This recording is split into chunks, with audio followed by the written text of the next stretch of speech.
Question 23. Philosopher. An action is morally right if it would be reasonably expected to increase the aggregate well-being of the people affected by it. An action is morally wrong if and only if it would be reasonably expected to reduce the aggregate well-being of the people affected by it. Thus, actions that would be reasonably expected to leave unchanged the aggregate well-being of the people affected by them are also right. So first step, argument or facts. Clearly we have an argument, structural indicator of thus. Our conclusion, the last sentence, that actions that would be reasonably expected to leave unchanged the aggregate well-being of the people affected by them are also right. And how do we know that? Well, the philosopher gives us a number of general principles.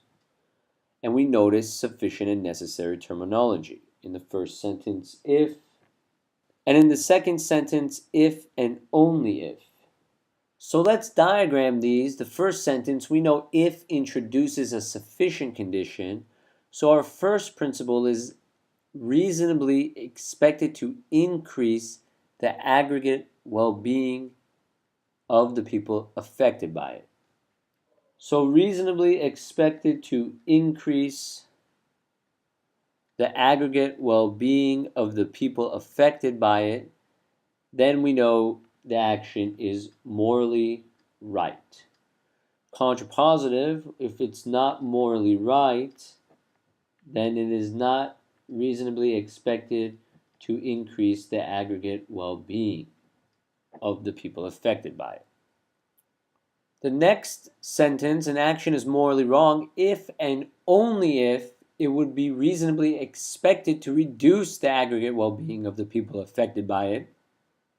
So again, we know if and only if is sufficient and necessary. So morally wrong would be sufficient for reasonably expected to reduce the aggregate well-being of the people affected by it. But it is also necessary, which would make reasonably expected to reduce the aggregate well-being sufficient.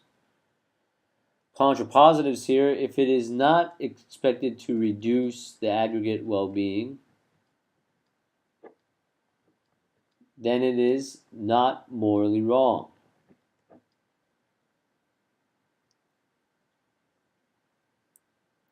Then, if it is not morally wrong, it is not expected to reduce the aggregate well-being of the people affected by it. And from that, the author concludes, therefore, or thus in this case, actions that would be reasonably expected to leave unchanged the aggregate well-being of the people affected by them are also right. So, reasonably expected to keep the aggregate well-being unchanged or constant, they are also morally right. Does that conclusion follow? Well, if you notice, we only have morally right in our first principle, and the sufficient condition there was that it was reasonably expected to increase the aggregate well-being of the people affected by it. In our conclusion, our sufficient condition is reasonably expected to keep the aggregate well-being constant, unchanged, which is not the same thing as increasing it. So that's not working. So let's think, if it's reasonably expected to keep the aggregate well-being unchanged, wouldn't that mean that it is not reducing the aggregate well-being? Keeping it unchanged is the same thing as saying you're not reducing it. However, that is sufficient for not morally wrong. Our conclusion here was morally right. So you notice that this argument makes a jump from not morally wrong to morally right. So this is a flawed argument. There is a missing assumption here.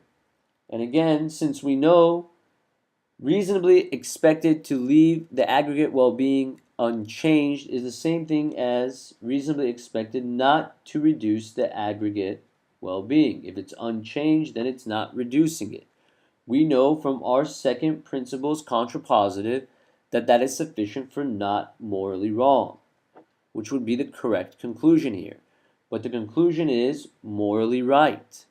So now that we've clearly identified that this argument is flawed, let's proceed to the question stem. The philosopher's conclusion follows logically if which one of the following is assumed, and you notice follows logically if. So this is a strengthened with sufficient premise question, where again we are trying to 100% guarantee the conclusion that if it's going to leave the aggregate well-being unchanged, then it's morally right. Well, again, we know that if it leaves the aggregate well-being unchanged, that's the same thing as not reducing the aggregate well-being, which tells us that it's not morally wrong. If we want to guarantee that it's morally right, well, therefore, we would say that if you're not morally wrong, you are morally right. So looking for an answer choice that ties not being morally wrong into being morally right. A. Only wrong actions would be reasonably expected to reduce the aggregate well-being of the people affected by them. So again, we know only introduces necessary, so wrong actions, making our sufficient condition reasonably expected to reduce the aggregate well-being. And you notice A adds nothing, because again, assuming wrong actions here is the same thing as morally wrong. You notice that is what we have here from our second principle. So A adds nothing new, so A would be eliminated. How could that strengthen this argument, let alone guarantee it? It's already there. B, no action is both right and wrong, not both.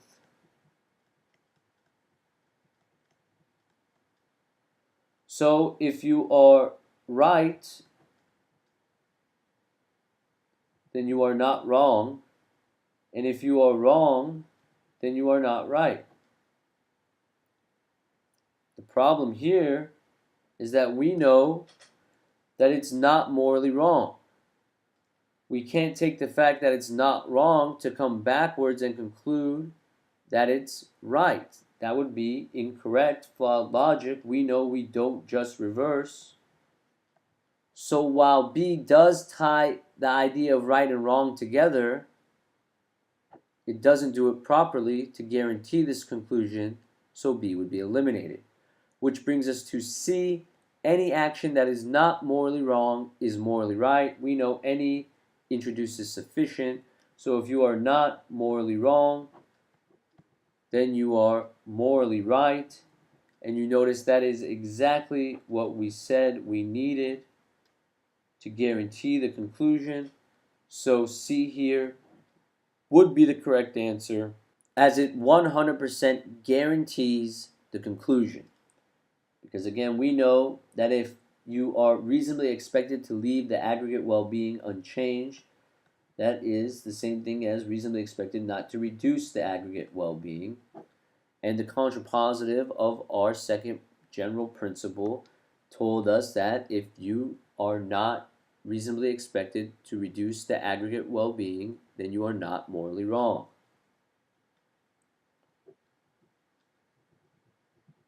Now, C tells us if you're not morally wrong, then you are morally right, and that is the conclusion of this passage. So C is clearly the correct answer. But again, just making sure, D, there are actions that would be reasonably expected to leave unchanged the aggregate well-being of the people affected by them. Okay, great, but that just tells us that they're not morally wrong. We still need to get to the point that they're morally right. All D is telling us is that there are actions that would be reasonably expected to leave unchanged the aggregate well-being of the people affected by them. So we have our sufficient condition that reasonably expected to not reduce the aggregate well-being. of the people affected by them, which tells us that they're not morally wrong, but again, doesn't get us to morally right. So D doesn't help us. And then E, only right actions have good consequences. Good consequences is completely irrelevant. What does that have to do with this passage? Does not strengthen, definitely does not guarantee, so E would be eliminated.